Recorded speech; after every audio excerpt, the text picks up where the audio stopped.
Halo, assalamualaikum warahmatullahi wabarakatuh. Ya, rekan-rekan, pada kesempatan ini saya akan memperbaiki Vivo Y91 2019. Kerusakannya, kamera depan belakang tidak bisa digunakan. Apabila kita menekan aplikasi kamera, keluar tulisan tidak dapat menyambungkan kamera. Sebelum kita lakukan eksekusi pada hardware-nya, alangkah baiknya kita bersihkan dulu sampah pada aplikasi kamera.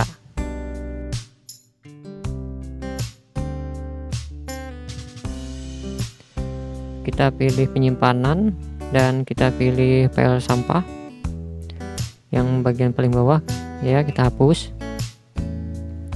Kita kembali, kita lakukan pengecekan apakah bisa berfungsi kameranya. Setelah dicoba masih saja. Apabila terjadi hal seperti ini, kita masuk tadi ke aplikasi tadi, pengaturan lainnya, kita pilih pengelolaan aplikasi, kita pilih aplikasi kamera, kita pilih penyimpanan, kita hapus data,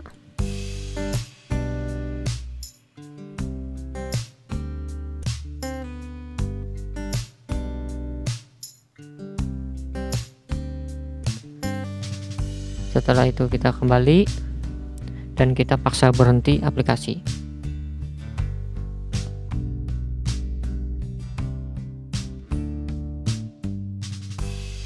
Kita lakukan pengecekan, kita buka aplikasinya, ternyata masih saja tidak bisa terbuka kameranya.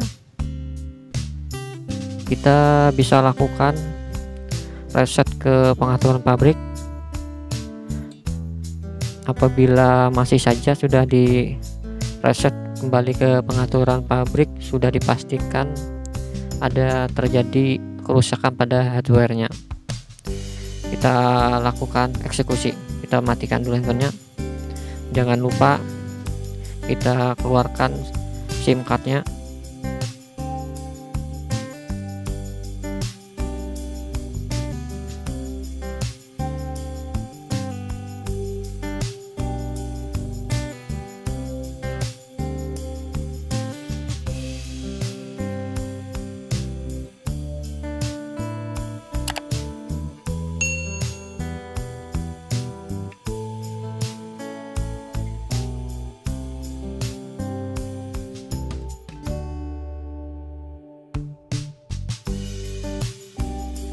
Saat melakukan pembongkaran case belakangnya, hati-hati, ada fleksibel fingerprint. Kita harus lepaskan 3 buah baut.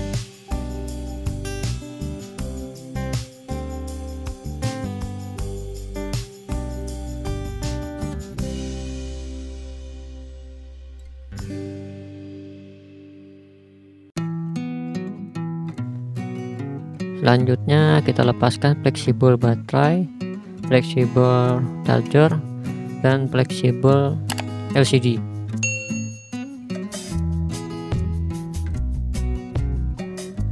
Saya percepat videonya untuk proses pembongkarannya untuk menghemat waktu.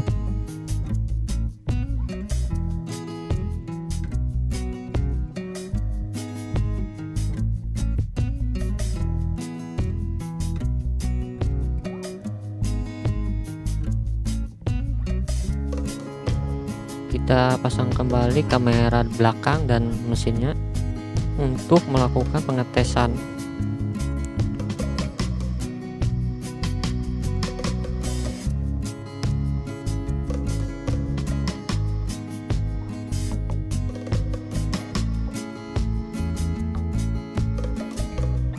Kita buka aplikasi kamera,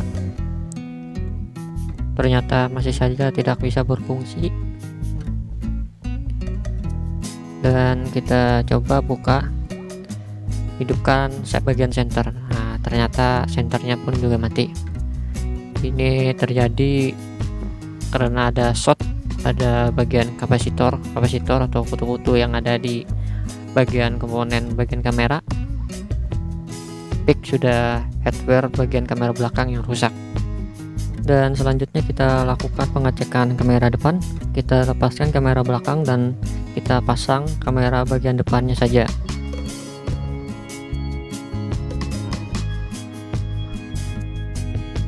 Kita buka aplikasi kamera. Ternyata masih saja kamera tidak berfungsi. Sudah dipastikan hardware bagian kamera depannya yang rusak. Kemungkinan kasusnya sama juga dengan kamera bagian belakang, ada kutu-kutu atau kapasitor yang short. Kita lakukan eksekusi bagian kamera belakang terlebih dahulu. Untuk melepas kaleng pelindung rangkaian kamera belakang, kita bisa menggunakan blower atau kita bisa memotong dengan memotong kuku. Kita potong pada kaleng bagian atasnya saja terlebih dahulu. Kenapa saya tidak menggunakan blower untuk melepas kaleng penutupnya? Karena daerah bagian rangkaian kamera belakang ini sangat rawan melengkung PCB-nya, karena PCB-nya sangat tipis sekali. Lebih baik kita potong saja dengan memotong kuku. Bagian atas kalengnya pelan-pelan kita lepaskan. Setelah penutup kaleng terbuka, kita lakukan pengecekan komponen-komponennya. Kita mulai dari komponen kapasitornya. Kita lakukan pengecekan. Apabila kita lakukan pengukuran pada kaki-kaki kapasitor, bagian kaki satu dan kaki satunya ukurannya sama, bisa kita pastikan itu tersangkanya terjadi short pada kapasitornya. Apabila kapasitornya kecil, kita bisa tidak menggantinya, kita buang saja. Apabila kapasitornya besar, lebih baik kita gantikan dengan yang baru kapasitornya. Kita lakukan pengetesan kamera belakangnya saja yang kita pasang, apakah kameranya bisa berfungsi dengan baik.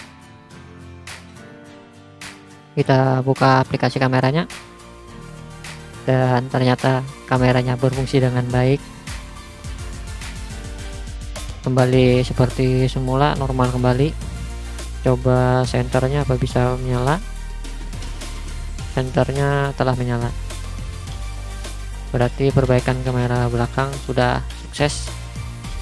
Setelah ini kita lakukan eksekusi pada bagian hardware kamera depannya. Untuk melepas kaleng penutup komponen kamera depannya, kita lakukan dengan blower, karena pada bagian ini rangkaian PCB nya lumayan tebal, tidak seperti kamera belakang tadi tipis bisa melengkung. Kita beri plug yang banyak supaya dalam proses pengangkatan kalengnya cepat terangkat.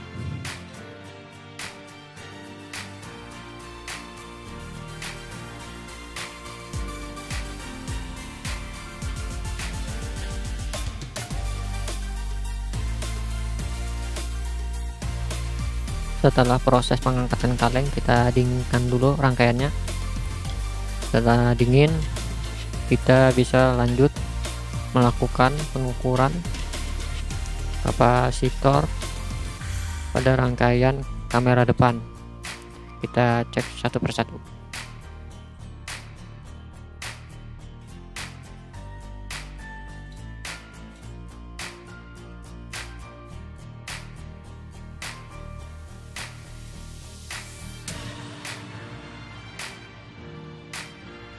Setelah melakukan pengukuran, didapati ada 2 buah tersangka kapasitor yang short.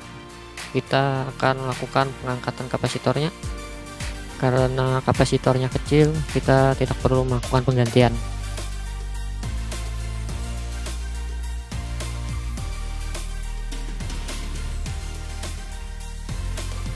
Kita lanjut bersihkan sisa-sisa plug yang masih melengket.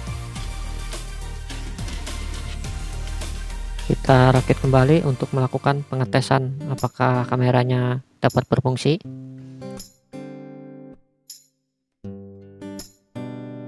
Kita buka aplikasi kameranya, dan kameranya berfungsi dengan baik, sudah kembali normal.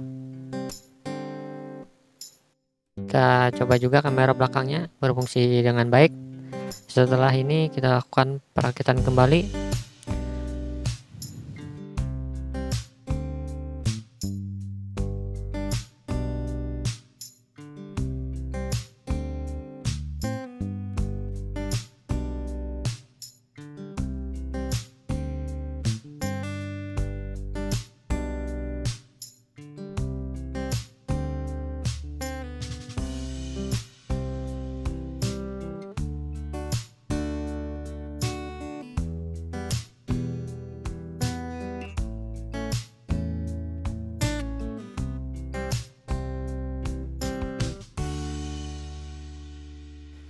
Terima kasih rekan-rekan telah menyimak video saya. Jangan lupa subscribe dan like.